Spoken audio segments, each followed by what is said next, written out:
Hello good morning everyone. Madhya Pradesh के daily current affairs में बात करेंगे आज 23 दिसंबर के सारे महत्वपूर्ण करंट अफेयर्स के बारे में। अगर आप हमारा प्रीमियम कंटेंट लेना चाहते हैं तो ले सकते हैं। मध्य प्रदेश का 6th मंथ का एडिशन अभी अवेलेबल है और अगला जो 6th मंथ का एडिशन है वो जनवरी 2021 में आपको मिलने वाला है, तो इसको आप ले सकते हैं। इसके अलावा मंथली हमारा करंट अफेयर भी अवेलेबल है, ये आप ले सकते हैं। इसके अलावा कुछ और नोट्स भी हैं, अगस्त तक का पूरा करंट है, इसमें 2500 प्लस MCQ की एक सीरीज है जिसके उसको भी आप ले सकते हैं। इसके अलावा व्यापम की भी एक सीरीज आने वाली है। जनरल मैनेजमेंट के नोट्स ऑलमोस्ट रेडी हो चुके हैं, जनरल मैनेजमेंट के जो नोट्स हैं वो आपको जल्द ही मिल जाएंगे।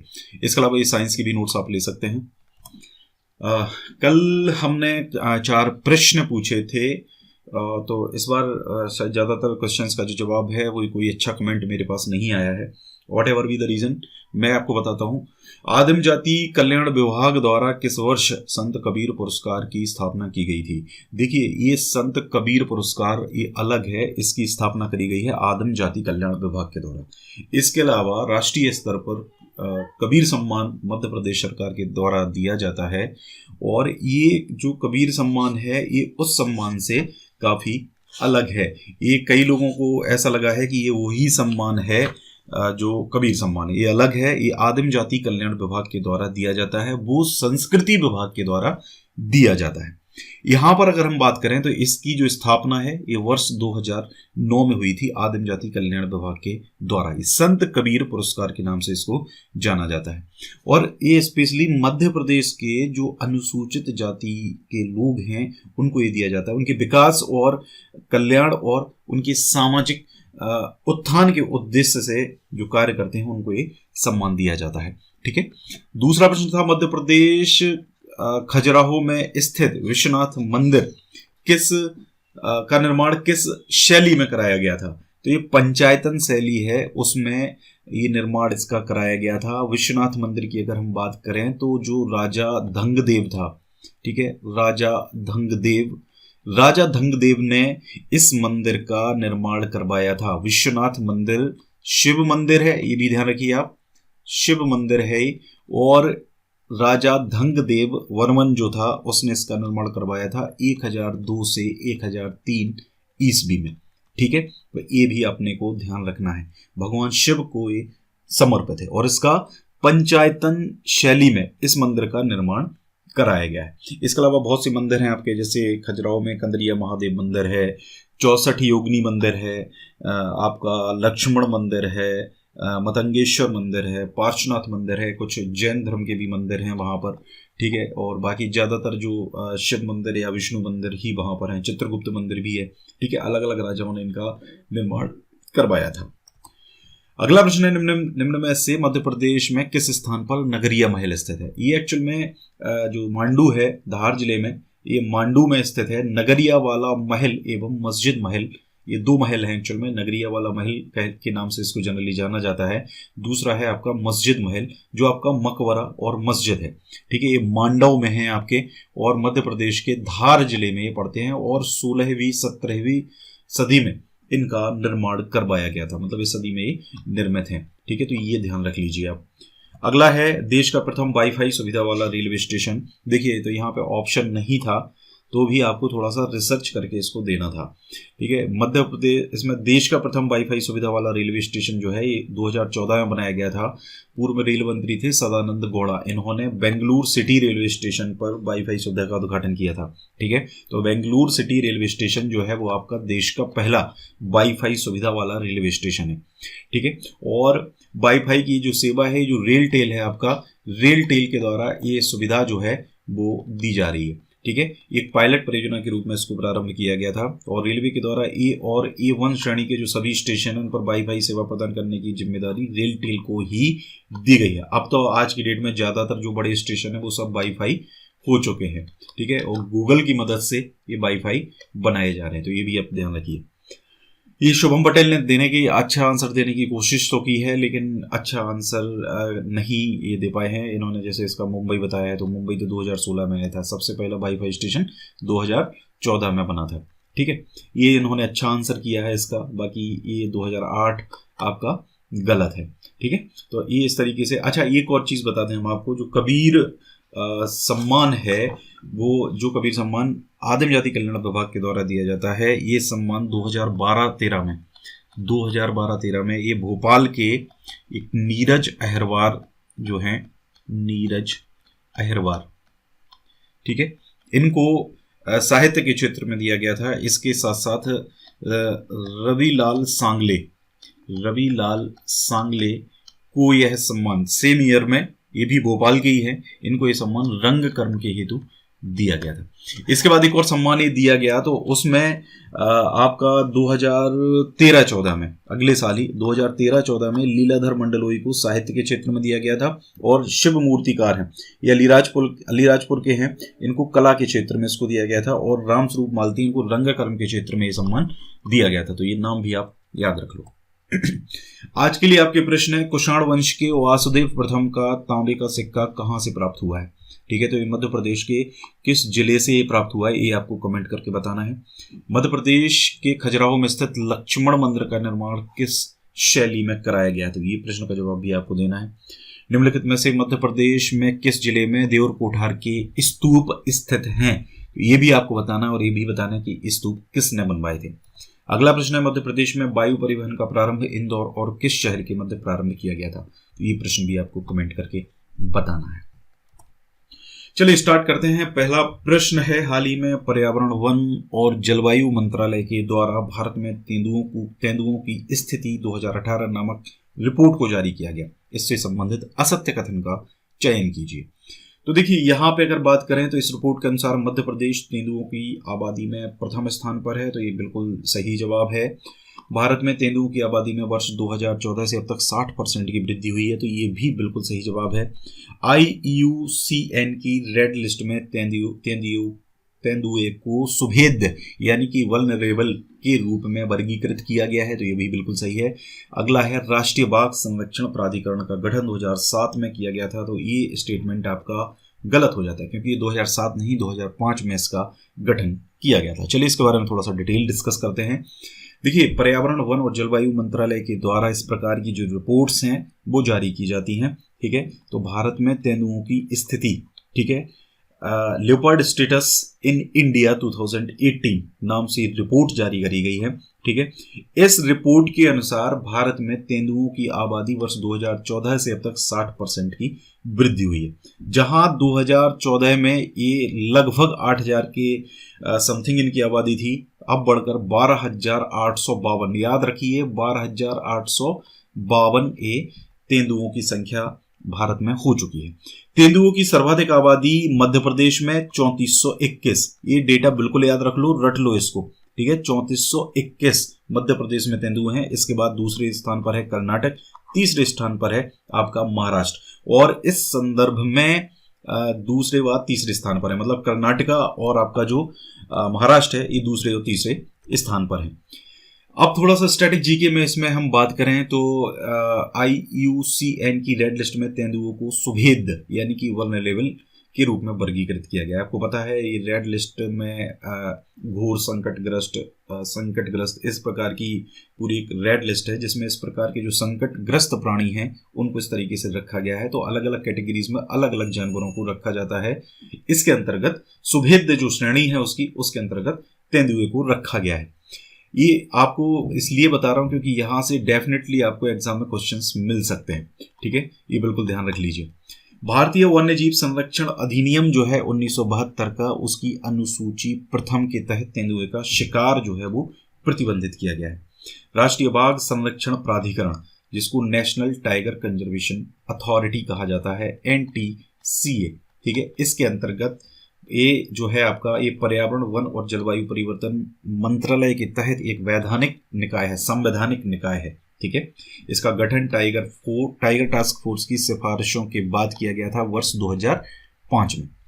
वर्ष 2006 में वन्यजीव संरक्षण अधिनियम 1972 के प्रावधानों में संशोधन करके बाघ संरक्षण प्राधिकरण की स्थापना की गई थी। कब की गई थी? वर्ष 2006 में ये स्थापना मतलब करी गई थी बाघ संरक्षण प्राधिकरण की। ठीक है, ये ध्यान रखिए, बाघ संरक्षण प्राधिकरण की ये जो सिफारिशें ये 2005 में आई थी। मैंने शायद अभी 2005 में इसकी स्थापना बता दिया है। ये 2006 में इसकी स्थापना की गई थी। यहाँ पे अगर हम बात करें भारतीय वन्यजीव संस्थान की, wild life institute of India, तो ये भी केंद्रीय पर्यावरण, वन और जलवायु परिवर्तन मंत्रालय के तहत एक स्वतंत्र निकाय है। इसका गठन 1982 में किया गया था। ठीक है, ध्यान रखिए 1982 में इसका गठन किया गया था। कहाँ पर है? देहरादून के चंद्रवनी में यह अवस्थित है, भारतीय वन्यजीव संस्थान। यहाँ पर जो लुप्तप्राय जीव हैं, जैव विविधता, वन्यजीव नीति, जैव विकास और जलवायु परिवर्तन जैसे क्षेत्रों में शोध कार्यक्रमों का संचालन किया जाता है। ठीक है, तो ये इनका उद्देश्य है इसका गठन करने का।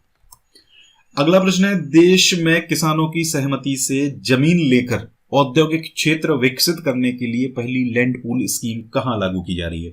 तो ये जो लैंड पूल पॉलिसी है ये लागू करी जा रही है पीथमपुर में। यहां पर अगर हम बात करें, किसानों की सहमति से जमीन ली जा रही है और औद्योगिक क्षेत्र को विकसित किया जा रहा है। इस प्रकार की ये लैंड पूल स्कीम है, लैंड पूल पॉलिसी बनाई गई है जो पीथमपुर में लागू की जा रही है। इस योजना के तहत पहले पायलट प्रोजेक्ट के रूप में 4 गांव हैं, अंबापुरा, रणमल बिल्लोद और काली बिल्लोद और सलमपुर। इनके 121 किसान 1100 एकड़ जमीन करार कर सरकार को सौंपेंगे। अब इस करार क्या है? इसमें किसानों को मुआवजा की राशि का 20% दिया जाएगा, यानी टोटल जो है वो करीब 95 करोड़ रुपए का ये खर्चा मध्य प्रदेश सरकार करेगी। ये उनके खाते में डायरेक्ट ट्रांसफर करे जाएंगे। बाकी जो 80% राशि है, ठीक है, वो विकसित प्लॉट के रूप में उनको 3 साल के अंदर दे दी जाएगी। यानी कि 80% की जो राशि उनकी बचती है उसके लिए उनको प्लॉट्स वहां पर आसपास या कहीं भी इस प्रकार से दिए जाएंगे।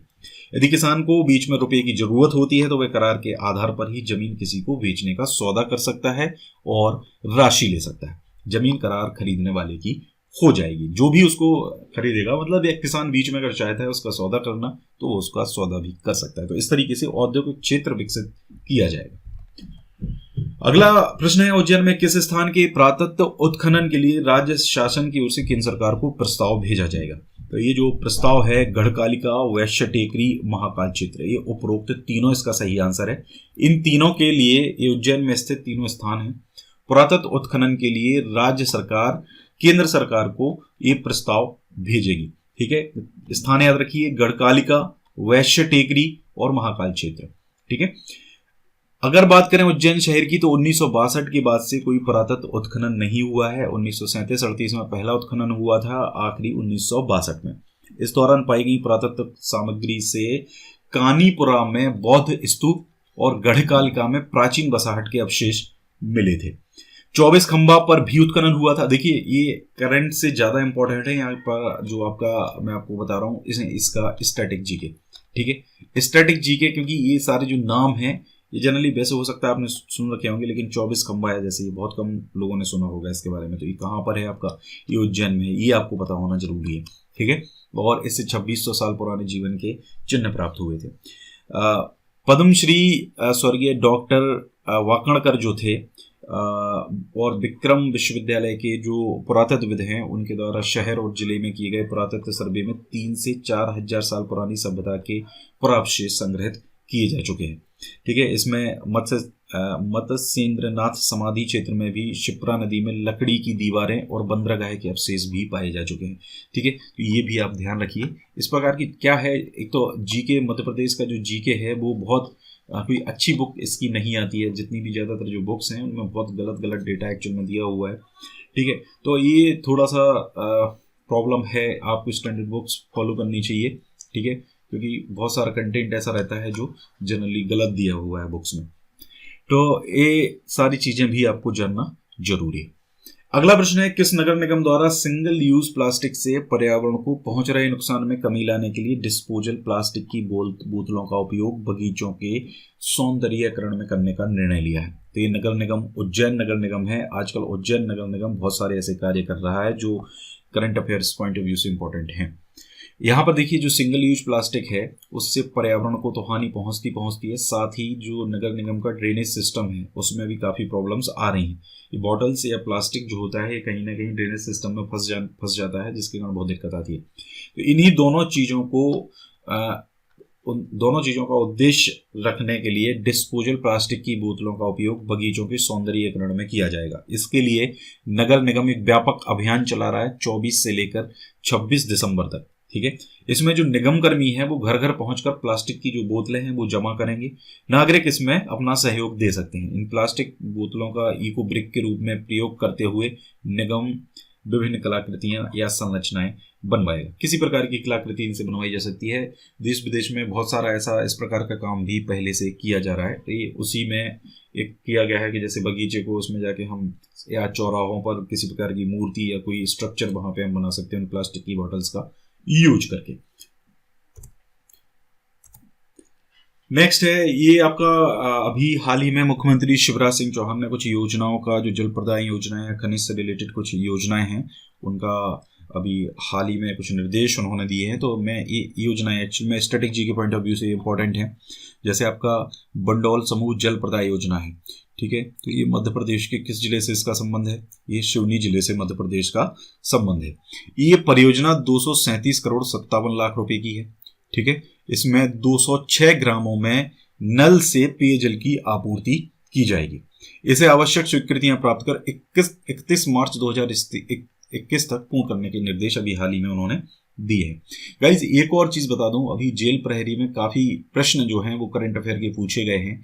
और मैं आपको बता दूं, ज्यादातर अभी मुझे ज्यादा प्रश्न तो नहीं पता चले हैं, लेकिन मुझे शायद 10 से 15 ऐसे प्रश्न पता चल गए हैं जो पूरे के पूरे करंट अफेयर्स के हमारे वीडियो से ही पूछे गए हैं और हमारी जो PDF है उनसे पूछे गए हैं, ठीक है। तो कई लोगों को ऐसा लग रहा है कि उनको करंट नहीं मिला है, तो वो कहीं ना कहीं ध्यान से वीडियोस नहीं देख रहे थे या इनको फॉलो नहीं कर रहे थे, क्योंकि 10 से 15 जब मुझे प्रश्न ऐसे मिल चुके हैं जो यहाँ से पूछे गए हैं, मैंने पढ़ाए हैं, तो डेफिनेटली यहीं से सारा करंट अफेयर आपको मिल चुका होगा। एक और चीज है, राजगढ़ जिले में गोरखपुरा समूह जल प्रदाय योजना है, ठीक है। राजगढ़ जिले में गोरखपुरा जल प्रदाय योजना, आपको पता होगा राजगढ़ जिले में ही आपकी मोहनपुरा सिंचाई परियोजना है, जिसको अटल बिहारी वाजपेयी सिंचाई परियोजना के नाम से अब जाना जाता है।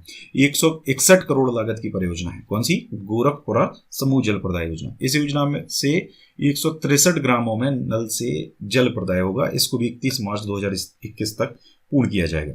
इसके अलावा मध्य प्रदेश पारेषण एवं वितरण प्रणाली उन्नयन परियोजना, ये 1786 करोड़ रुपए की लागत की परियोजना है और इसको जून 2021 तक पूर्ण करने के निर्देश अभी हाल ही में मुख्यमंत्री के द्वारा दिए गए हैं। सबसे बड़ी चीज याद रखनी है आपको, एशियाई विकास बैंक, ठीक है, एशियन विकास बैंक यानी कि एशियन डेवलपमेंट बैंक जो है ADB, उसके सहयोग से Madhya Pradesh power transmission company limited के द्वारा इसमें कार्य कराया जा रहा है, ठीक है। ये इंपॉर्टेंट है, ये आपको याद रखना है। एक योजना की आपकी डिटेल हो जाएगी यहाँ से।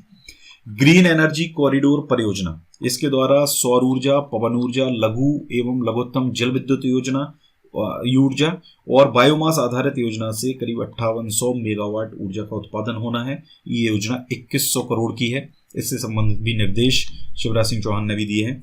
इसके अलावा खनिज से रिलेटेड जो योजनाएं हैं उनमें सुलियारी कोल माइन परियोजना, ये जिला सिंगरौली की है।